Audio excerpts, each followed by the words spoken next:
Ok, on se retrouve, j'avais pas du tout prévu de faire cette vidéo, mais là, je suis tombé... on m'a envoyé cette vidéo de... comment il s'appelle déjà? Frédéric Lordon, qui explique des choses sur l'économie et qui m'ont pas mal choqué. J'ai du mal à croire que des gens prennent au sérieux ce genre de propos. Donc c'est parti, petit débunkage, ça va être marrant. Ok, donc il va passer sur le 1, investisse. Ah putain, faut que je m'achète un iPad. Donc investisse. Et 2, emploi, on passera à l'emploi après. Alors écoute, je te propose, pour donner une illustration un peu vivante à tout ça, je te propose une expérience de pensée qui va te prendre pour sujet.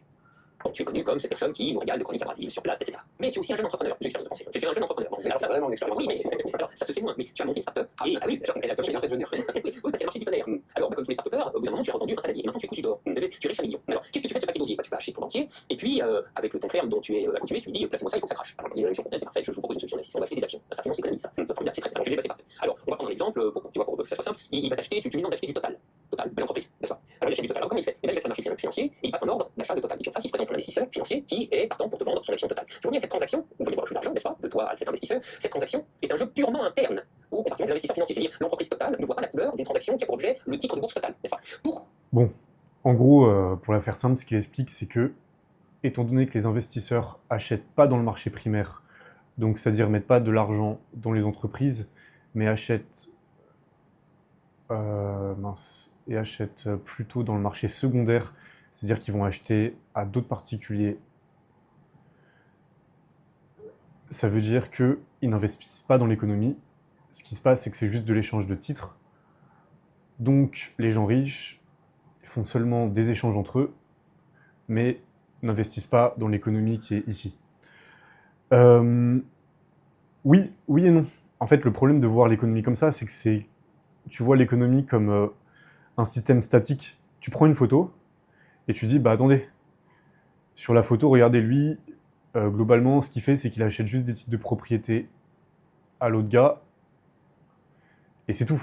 Il n'investit pas dans l'économie. Mais ça, en fait, c'est en regardant l'économie comme un système statique, c'est une énorme erreur, parce que l'économie, c'est un système systémique et dynamique.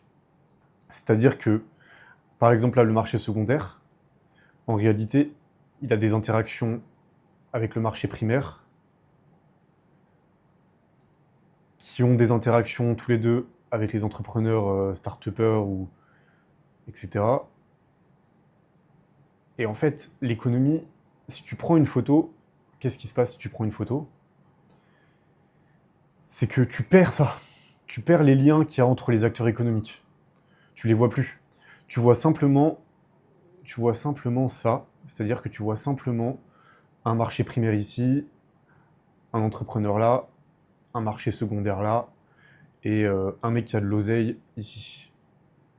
Mais qu'est-ce que tu vois pas? Tu vois pas les liens entre tout ça.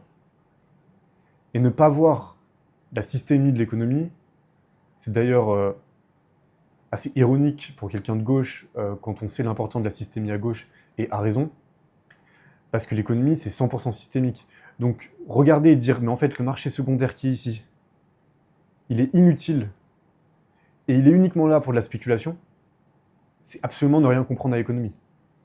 C'est oublier tous les liens qu'il a avec le marché primaire, qu'il a avec les entrepreneurs, qu'il a avec les gens qui ont du bif, etc. Et donc, à quoi sert le marché secondaire? Le marché secondaire, c'est très très simple. Voilà, vous êtes là, vous êtes un petit bonhomme, et vous vous dites, putain, je suis pauvre, j'ai envie de faire de l'argent. Qu'est-ce que vous faites? Vous montez une entreprise. Donc on va faire des cheminées, même si maintenant c'est plutôt des sites internet. Voilà, vous montez votre boîte là, hop là, et bam, vous construisez des trucs. Pourquoi vous faites ça? Vous faites ça pour faire de l'argent, et dans le système actuel, il y a deux manières de faire de l'argent. Soit vous apportez de la valeur économique, soit vous faites politique, et vous profitez, voilà, vous êtes un profiteur, vous prenez l'argent des gens, et vous mettez bien. Donc si jamais vous voulez être un entrepreneur, vous devez apporter de la valeur.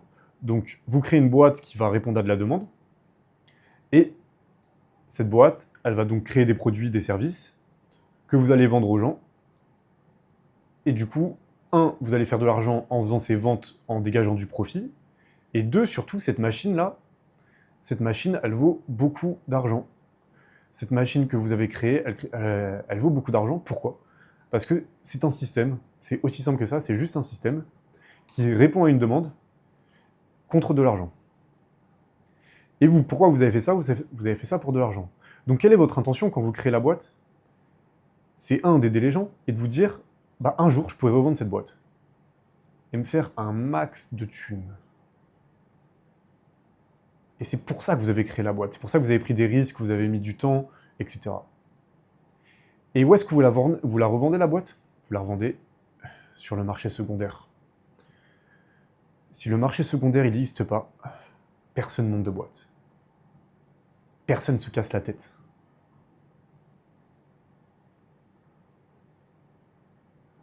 Donc on a débunké le premier point, le fait que les riches ne mettent pas dans l'économie. Si, quand ils achètent sur le marché secondaire, ils achètent à des entrepreneurs qui se sont cassés la tête. Si ce marché secondaire n'existait pas, si les riches n'étaient pas là pour racheter les boîtes, ces gens-là, à la base, ils ne créeraient pas vos iPads, ils ne créeraient pas votre nourriture, ils ne créeraient pas votre ordinateur, ils ne créeraient pas votre bureau, ils ne créeraient pas votre lampe, parce qu'ils ne pourraient pas revendre la boîte après. Comment il fait pour ne pas voir les liens qu'il y a entre le marché secondaire, le marché primaire, l'innovation? Ça n'a aucun sens de regarder l'économie en prenant une photo statique. Ce jeu de la revente, c'est ce qu'on appelle le marché secondaire. Le marché secondaire, c'est le lieu, c'est le tourniquet de la finance. En fait, si vous ne voulez pas de marché secondaire, ça veut dire que vous ne donnez pas d'incitation aux entrepreneurs, ça veut dire que vous acceptez qu'il y aura beaucoup moins d'entrepreneurs et beaucoup moins d'innovation, si vous acceptez la décroissance et la stagnation. Après, pourquoi pas, bon, c'est un autre sujet. Mais l'aboutissement de cette réflexion qu'il a, c'est la décroissance. Est-ce qu'on a envie de vivre dans un monde décroissant où nos conditions de vie matérielles ne s'améliorent pas? Pas moi. Après, peut-être que vous, si. En sachant qu'on peut améliorer nos conditions matérielles sans impacter l'environnement, tout ça, c'est de l'innovation. Prise et 90, donc tu es le premier point. Bon, on va s'arrêter là. La deuxième partie, c'est sur la création de l'emploi. C'est le même raisonnement. Il regarde une vision statique de l'économie alors que c'est dynamique et systémique, ce qui est vraiment dommage. Si tu analyses l'économie comme étant statique et analogique, tu comprends rien. Voilà, c'était un plaisir de vous avoir parlé aujourd'hui et on se dit à très vite.